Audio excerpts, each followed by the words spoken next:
What's going on, guys? Coming at you with another knife review. This is of the Spyderco Gayle Bradley collaboration.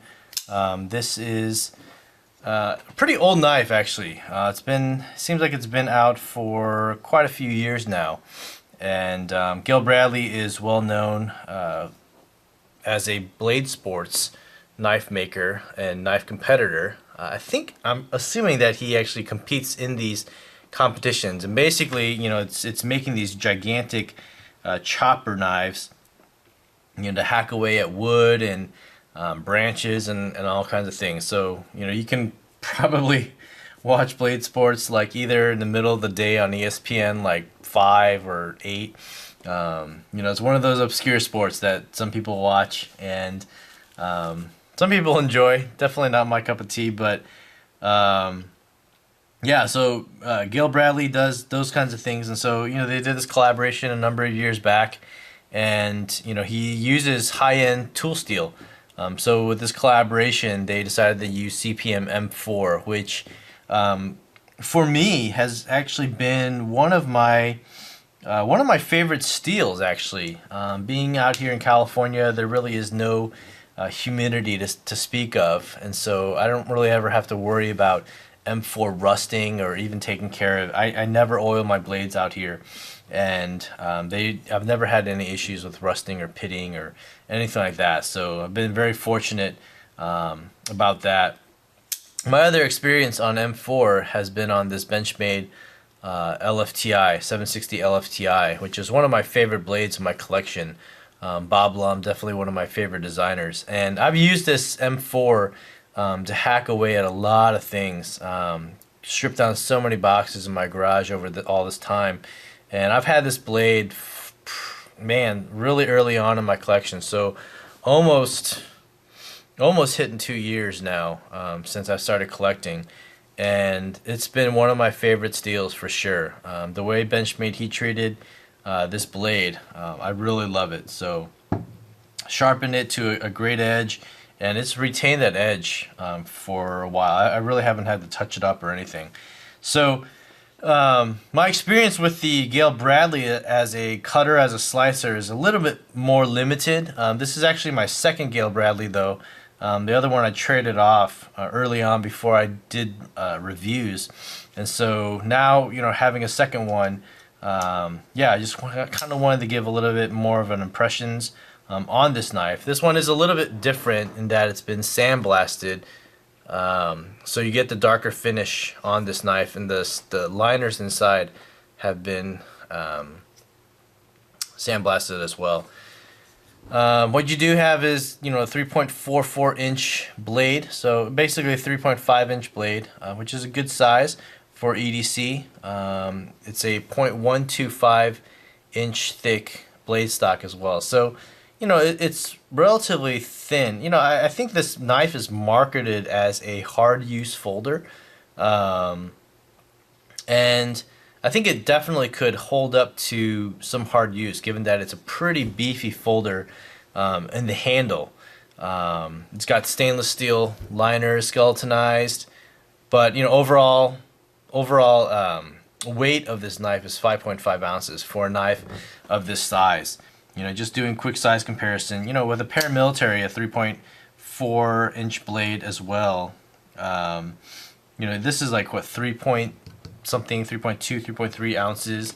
Sebenza at 4.6 or 4.7 ounces. Full titanium slabs though, with the larger blade.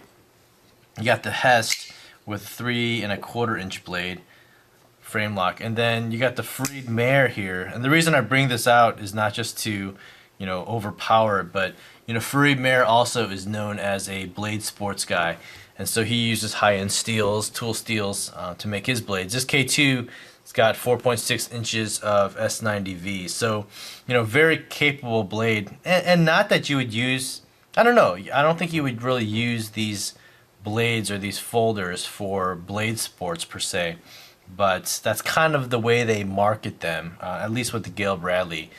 You do get the impression as a blade sports guy that, I don't know, it's meant to be a chopper and things like that. So with a 0.125 blade stock, you would think that it's really not going to hold up that well to that kind of harsh treatment.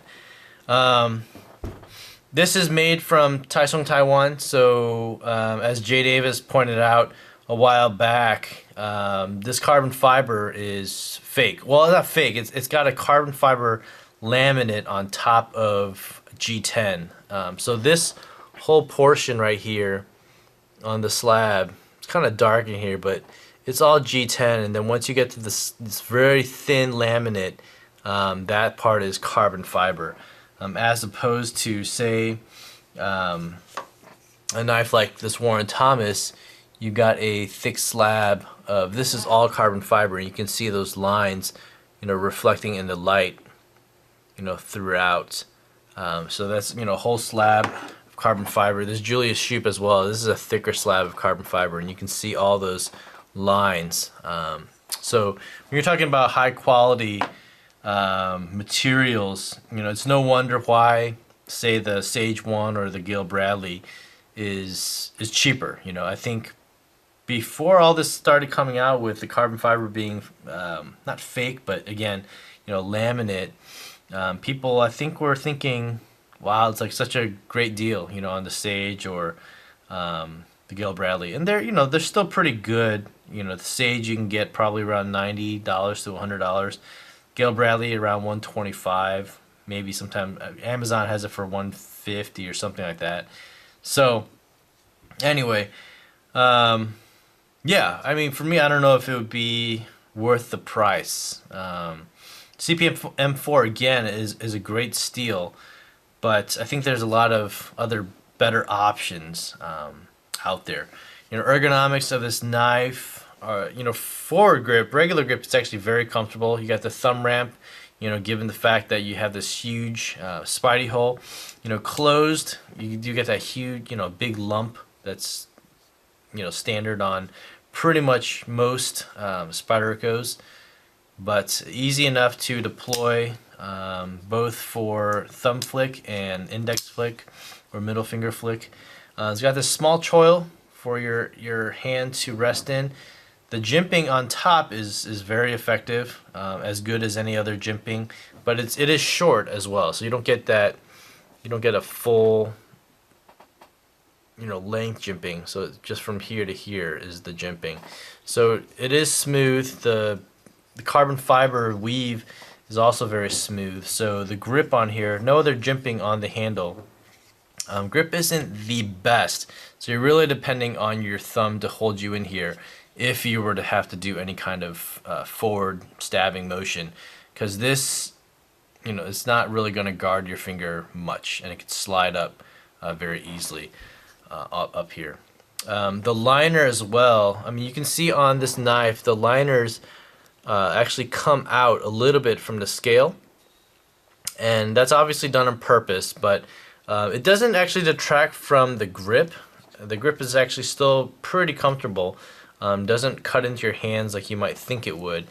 The liner on here, though, is flush. There's no cutout at all on the other side, and they do put a little bit of jimping here on the lock to help you to actuate the lock. And honestly, actually, it works fine on this knife. It's not hard to actuate at all.